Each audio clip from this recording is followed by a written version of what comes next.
Welcome to the short board on the Parshos of Nitzavim-Vayelech, the last Parshos before Rosh Hashana, dedicated to Liluy, Nishmas, Avi, Mori, Naftali, Ben Yitzchak, Isaac, Hareini, Kaparos, Mishkavo. In Perichav Test, Pasuk Test, the Parsha begins, Atem Nitzavim Hayom Kolchem, Lifnei Hashem Elokechem. You are all standing here before Hashem, your God. So how is this connected to, we just had the Tochachos in the previous Parsha, Kesivah. Different answers are given. I'm going to share one from the provided by the Lekach Tov, quoting Rabbi Yaakov Naiman.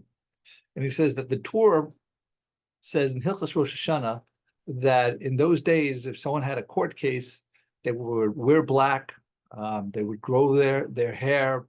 It doesn't say whether or not they didn't eat, but most people will lose their appetite when they have a court case. However, the Jews, when it comes to Rosh Hashana, we dress up in our whites, our fine clothing, we shave, we eat, we have a Suda, we have drinking and eating, because we're confident that Hashem will provide a nace for us. Hashem will provide a miracle, a sign, and give us a good judgment.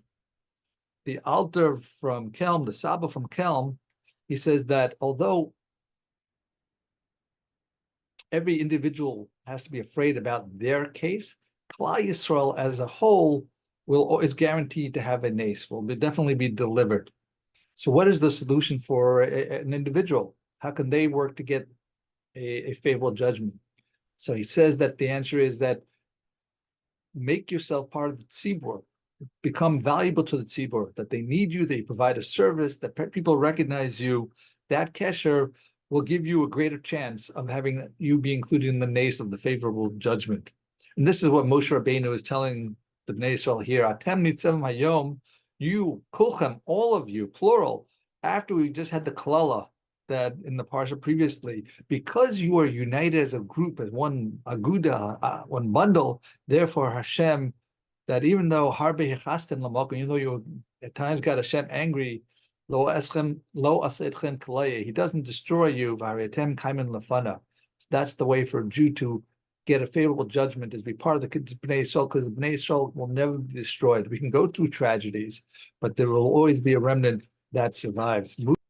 Moving on into Parshas Vaveilech, Perek Lamed Aleph plus Pasuk Aleph, the Parsha begins, Vaveilech Moshe, Vayidaber et hadvorim ha'ela el kol Yisrael. Moshe, when he spoke all these words to all of Israel. So the question that the commentators ask is, where did Moshe go? So the Sefer, the Lekach Tov on the weekly newsletter shares several different reasons that I'll share quickly with you. First one is based on Reb Shlomo Milutsk, who I don't know who that is, but he's quoting the Zohar, so that's something pretty reliable and chashuv. So he says, Vaveilech, to teach us that Moshe didn't die, but he went like someone who goes from one room to another. You don't see him anymore, but he's still around. As it says in Pirkei Avos, to prepare yourself in the corridor so that you can go into the parlor, into the main room. So Moshe, in this world, he was alive and preparing his zechuyos, and then he continued according to this without dying into the next better place.